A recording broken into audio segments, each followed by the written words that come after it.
Because it wasn't long after that you worked with a producer, was it? That's right. There was a gap then. We did, I think, 12 Gold Bars came out just after that. We always said that was the end of he used to say it was the end of an era. I think he's going to contradict me. Over to him. Well, he is a legend in his own mind. I wasn't to say the 12 Gold Bars album came years later. Diddle. It did. It came after Rockin' All That's right. Over the World, which was... Yes, that was right. Oh, we've skipped another few years, beg your pardon. Oh, we're the one. No, what happened? No, something happened between those two. Well, it wasn't long after the live album that you had Pip Williams. That's right. He was brought into... again, it has to go back. As we did Power Driver, and the way we did Power Driver was wrong, in terms of recording technique. We went about it in the wrong way. People were always saying to us, you shouldn't use this, and you shouldn't use so much gear, and so on and so on and so on. They were right, technically, but we put a sound on tape that was great, obviously, because people liked it and so on. So from then on, we're trying to improve steadily.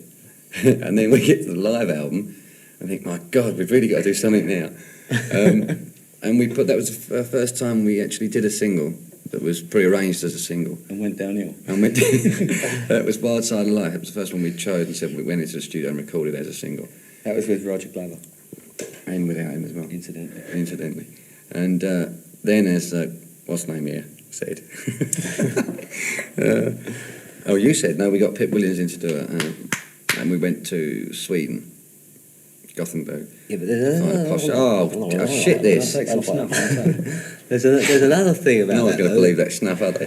After that live album, our bottles are all gone.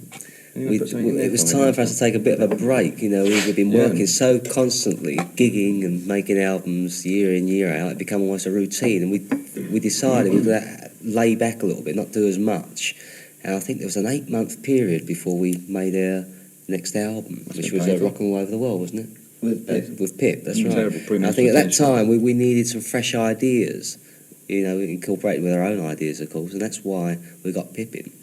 And I think that's that. Go on, sorry. We felt that we'd been doing the same thing basically sound-wise, and we needed a change, So we used Pip, and it worked. It was great. I mean, Rockin' All Over the World was fabulous, but then we started getting loads of letters and people saying to us, it's getting a bit soft, the sound, and which was true, was it not? It was too clinical. Yeah, it was. It was getting too nice, I mean, Pip is an excellent producer and he's an excellent guitarist, but I mean, QUO being what it is, which is fairly basic, right?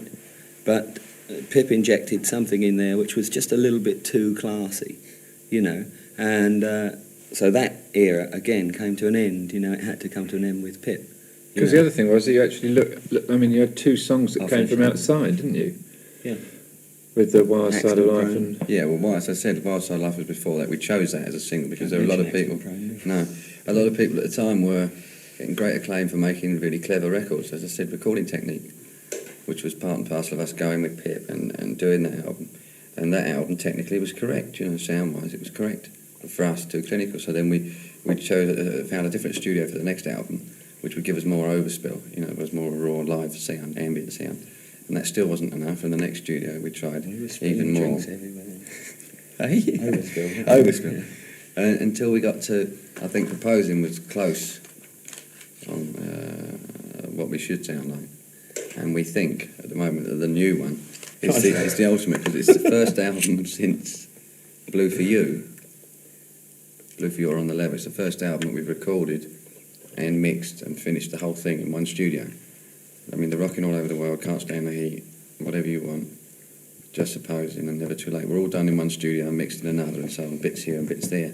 Whereas the new one's been done from the word go in one room. And to us, that seems to have got closer, even closer to this, which we did 10 years ago.